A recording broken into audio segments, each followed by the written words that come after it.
Good morning, wherever you are in the world. Another day before the sunrise. What are we? Just after 6 a.m. and we're off on our travels again. This one should be a good one. Lots of big excavator spotting. We're going to a big show that will be well covered by other YouTubers. We'll do a bit of well perving like Vegas, and then there should be a couple of other spectacular gems we hope to visit as well that aren't so well covered, but yeah, let's see where we end up first. I'm trying to remember.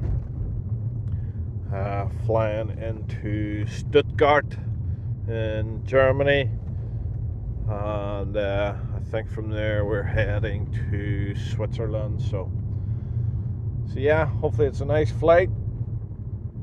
So heading to Dublin Airport, and yeah, let's see what machinery mischief we get up to. We've got this time transporter, a digger bus.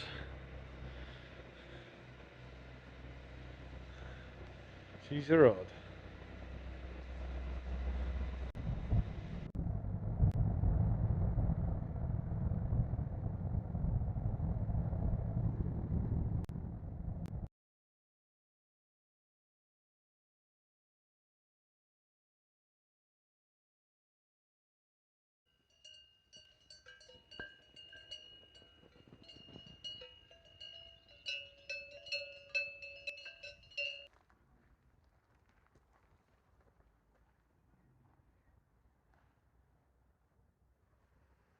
No words for this one.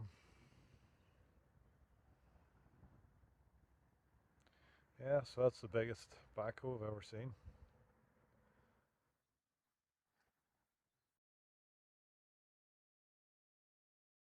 Nice hit. So that's us heading up into the mountains, Switzerland. Never been as high in my life. Blew my mind driving from down in the village up into the snow. Totally incredible experience.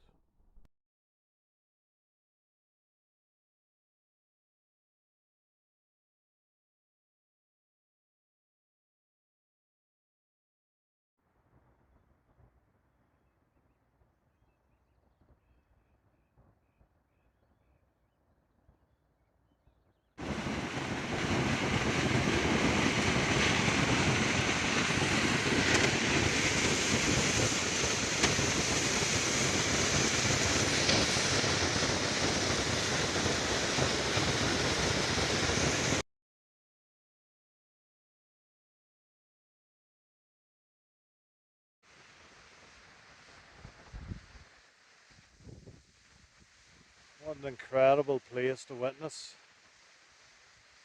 The force and the energy, the quantity of water. I wonder how far up the walls the water level was before it actually gave way.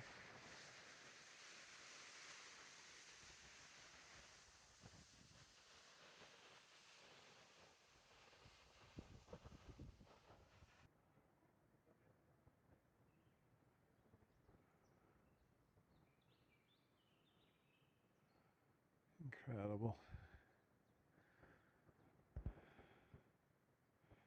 Piece of grass growing out of it.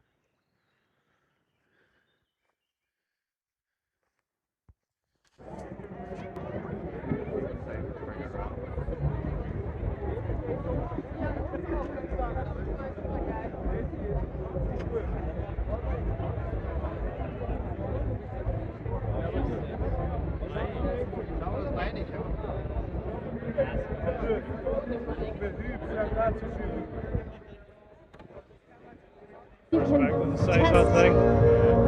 the changing of the attachments. So we're high up in the sky already.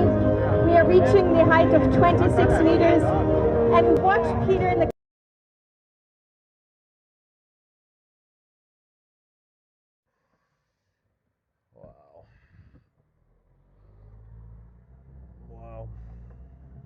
Turn right, then you will arrive at your destination. Oh my word. Oh my goodness. You have arrived. Oh my goodness.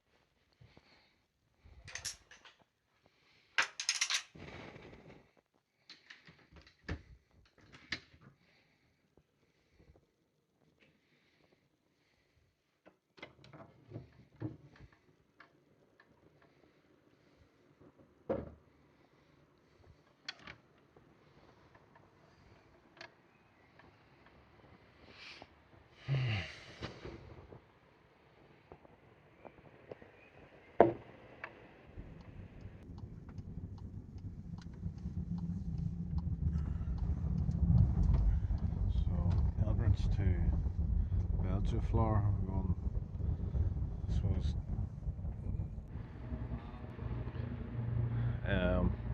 so yeah, we've just arrived back with the owner of the Acco dozer, and absolutely gobsmacked at the size of this thing.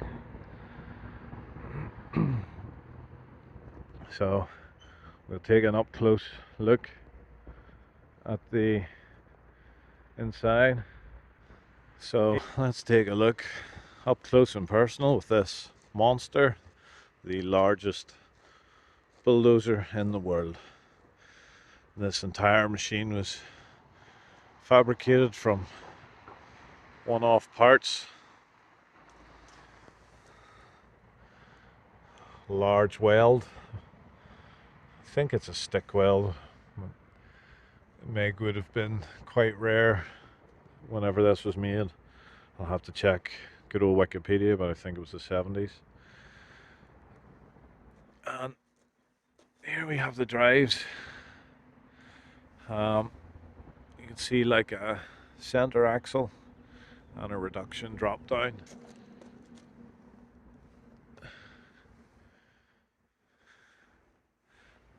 And that is supported on the bottom, or rather that supports the bottom of the track frame. I have to say this area does not look strong at all for the size of the machine. I think that plate on the inside is maybe 40 mil. You see a large fabricated cone for the sprocket, replaceable sprocket sections, probably Caterpillar. And there we have the drive shaft onto the spur gear. See the drive shafts coming out here to the bottom? Incredibly light, incredibly light. That would not have stuck. Yeah. Let's go underneath. Wow. There's the equalizer beam.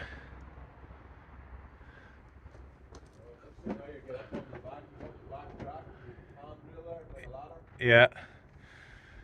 There's the back of the transmission. Down into. Right. I assume that's the main drive, gearbox drive on the top. You see it has 3 chassis legs. The chassis certainly looks substantial.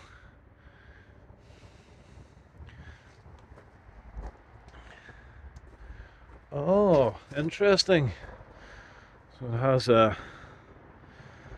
2 panhards, so the equalizer bar carries all of the load, and then those panhard bars obviously keep the track from moving in or out like that. That's very interesting. Very interesting. So we have 2 pivots here. That's something I always wondered about on Caterpillar, because the panhards swing through a radius. That means this has to move in and out as the radius, the distance from the pivots will change, but that additional pivot should negate that to a degree, if I've got that right. Interesting. Very interesting, that double pivot. And the front idler. Some interesting track guides the whole way. The tracks are incredible. Super heavy. So yeah, let's go back for another look at the rear here. These interesting little, I think they're the transmission. These appear to be the transmission mounts. We have the prop shaft to the engine. Sorry, so that's the transmission. And this will be final drive, I suppose. Probably clutch packs. Not too sure. And then this baby is the main track pivot. Again, we see the chassis. You can see the top mount for the Ripper. Again, quite a short base for the frame. Again, I don't think that would have taken many thousands of hours work. This is nice. You have a cap under the main rear axle pivot, bolted the whole way. That shaft in there must be well over a foot diameter. Super interesting to see the engineering. You can see the welding.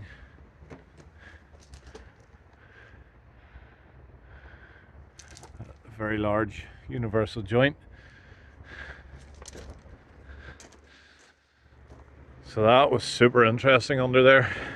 That's the link that we were looking at on the inside. So you have this large frame and like a similar large frame on the inside with the tie bar in between.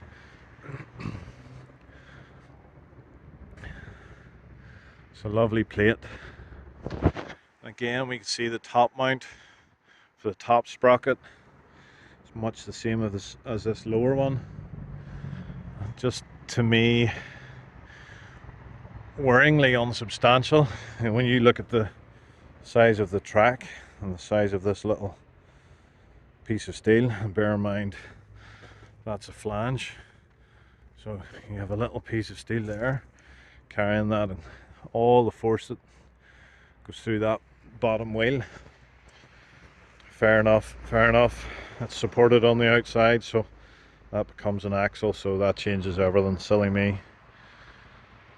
So it's mounted inside and out.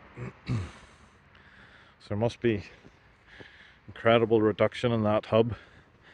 And again, that's an amazing feature found on no other dozer, that the bottom sprocket and the top sprocket both drive on this machine. This is how wide the machine is. It has two Caterpillar V8s side by side.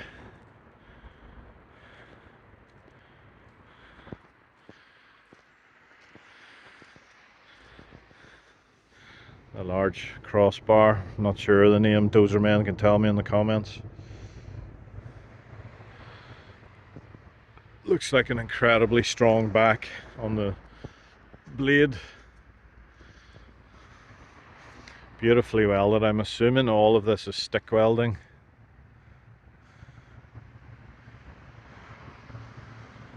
Plates mounted at an angle. Beautiful bit of engineering there.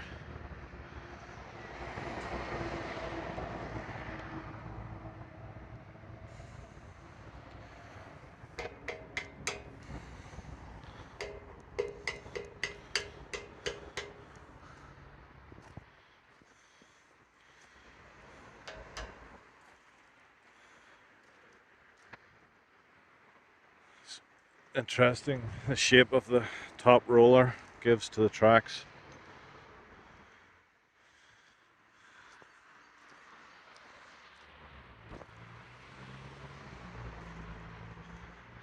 Just incredible. This is hiding under an underpass. A lovely town, Porto Guararo, not to someone correct me. You have the two large exhausts from those two V8s side by side.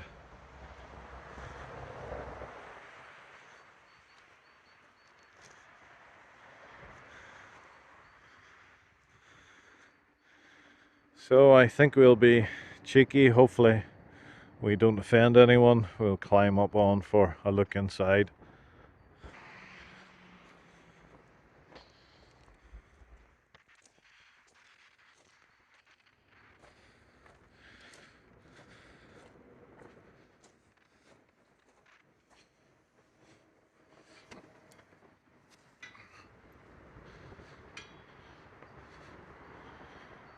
Wow.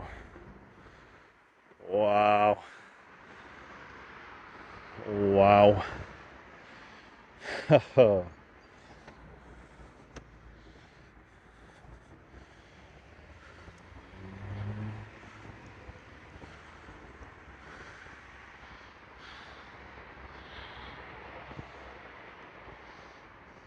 Incredible.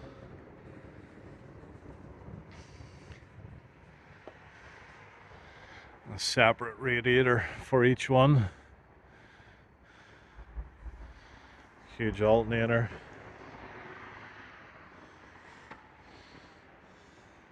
The feeling of power from up here is really something else. Probably would have been a good machine to work on. Really clear access to everything. The control valves.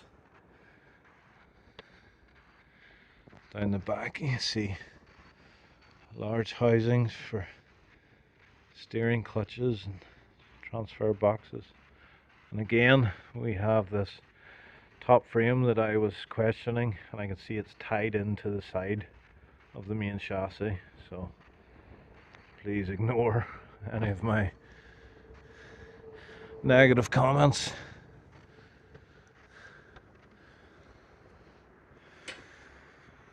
Incredible amount of space in front of the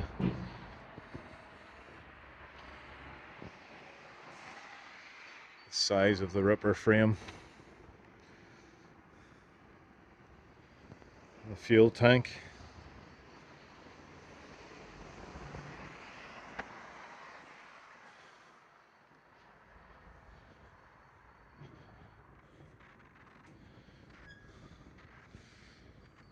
Rear one I assume for the ripper, forward one for the dozer. Gear lever, steering clutches, excuse me, start for each engine, and a set of gauges for each engine. Beautifully simplistic, beautiful.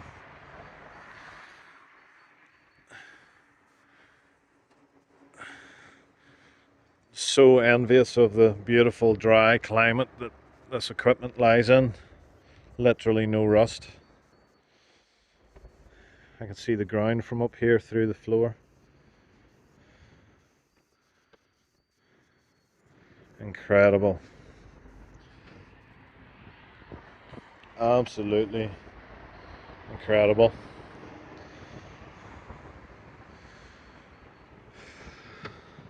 The two rear windows both open. Two air filters. Two separate bonnet sections. Incredible.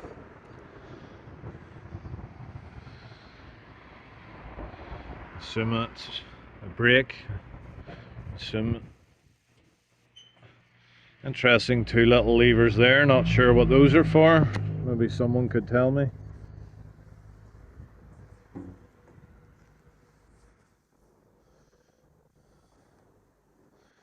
Incredible. Absolutely incredible. Probably batteries and a little toolbox. Two radiator caps.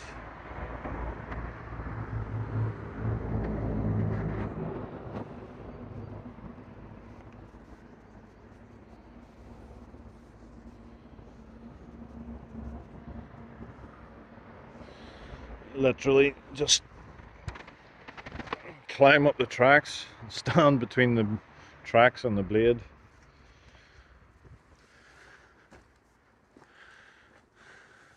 Grease points for the rollers.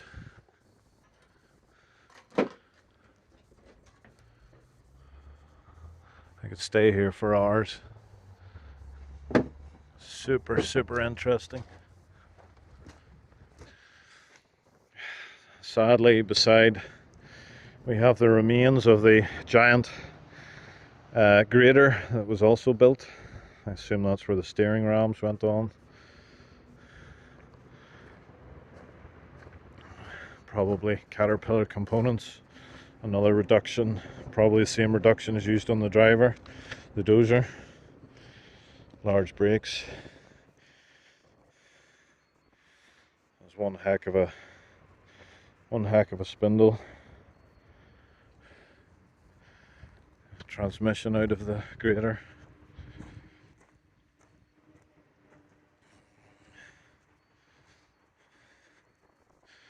Sad to see, the grader unfortunately didn't survive. The transmission must have been, gear changes operated by hydraulic system. See where the scrap man has attempted to burn in. Probably just the rear end of a Caterpillar scraper by the look of it. And then a random crankshaft as well.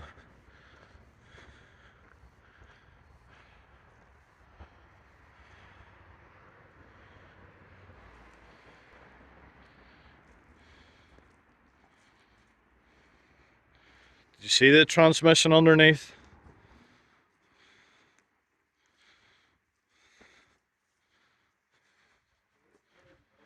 Yeah. Lots of reduction, small shaft.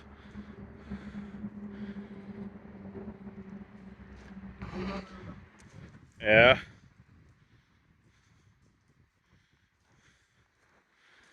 Makes all the difference having somebody to scale it in the pictures. So it does.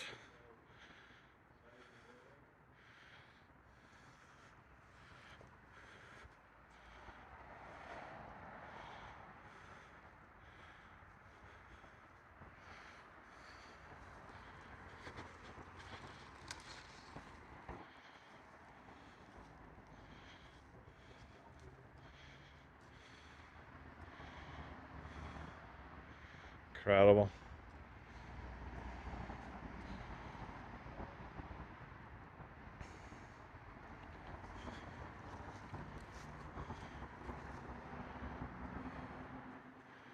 Incredible machine. Wonder who made it. So it's for Umberto Acco, but who was the company that actually built it? Around the front of the blade.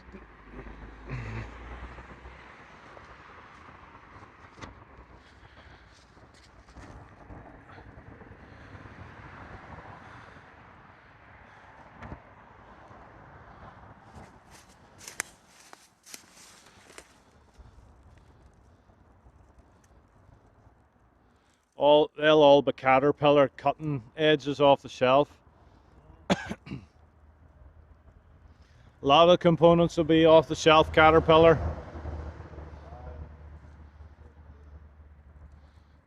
That's a good photo there. Unreal.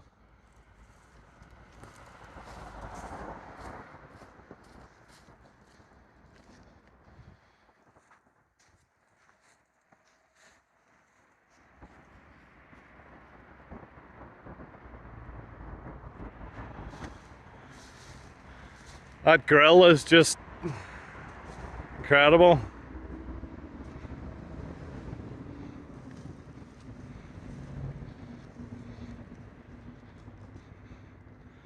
Absolutely incredible. What would that not push?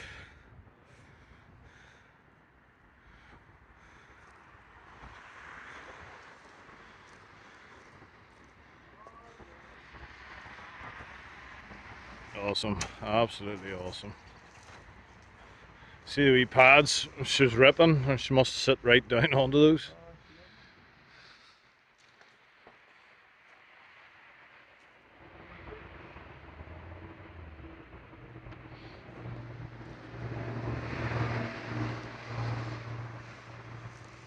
Incredible, absolutely incredible.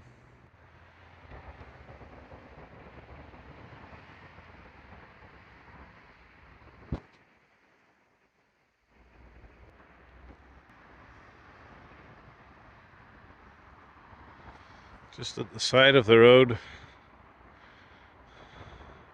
a beautiful town. Trucks going past. Who knows who's driven over the top of this machine with no comprehension of what was actually below. Astonishing.